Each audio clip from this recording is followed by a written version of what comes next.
గత వైసీపీ ప్రభుత్వ పాలనలో రాష్ట్ర ఆర్థిక వ్యవస్థను చిన్నాభిన్నం చేసిందన్నారు చంద్రగిరి ఎమ్మెల్యే పులివర్తి నాని. మన అధినాయకులు ముఖ్యమంత్రి నారా చంద్రబాబు నాయుడు, ఉప ముఖ్యమంత్రి పవన్ కళ్యాణ్, యువ నాయకుడు ఐటీ శాఖ మంత్రి నారా లోకేష్ ప్రపంచ దిగ్గజ సంస్థలతో ఒప్పందాలు ఏర్పాటు చేసుకుని రాష్ట్ర ఆర్థిక వ్యవస్థను గాడిలో పెట్టారని ఎమ్మెల్యే పేర్కొన్నారు. ఎన్నికల సమయంలో ప్రజలకు ఇచ్చిన ప్రతి ఒక్క హామీని కూటమి ప్రభుత్వం నెరవేర్చిందన్నారు. పార్టీలకు అతీతంగా ప్రభుత్వ సంక్షేమ పథకాలు అర్హులైన ప్రతి ఒక్క లబ్ధిదారులకు అందేలా స్థానిక నాయకులు చూడాలని వెల్లడించారు.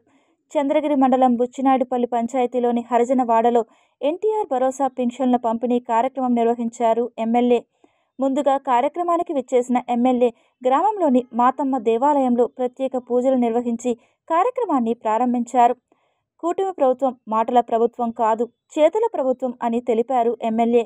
బుచ్చినాయుడుపల్లి పంచాయతీకి విచ్చేసిన ఎమ్మెల్యే పులివర్తి నానికి ఘన స్వాగతం పలికారు అధికారులు, కూటమి ప్రభుత్వ నాయకులు, కార్యకర్తలు. లబ్ధిదారుల ఇంటి వద్దకే వెళ్లి పింఛను పంపిణీ చేసి కాలనీలోని ప్రజా సమస్యలను అడిగి తెలుసుకున్నారు ఎమ్మెల్యే. చంద్రగిరి మండలంలో 8,292 మందికి పెన్షన్లు మంజూరైనట్లు, దానికోసం 3,41,86,000 రూపాయలు మంజూరైందని, బుచ్చినాయుడుపల్లి పంచాయతీలో 385 మందికి 15,98,000 రూపాయలు మంజూరైనట్లు తెలిపారు ఎమ్మెల్యే నాని.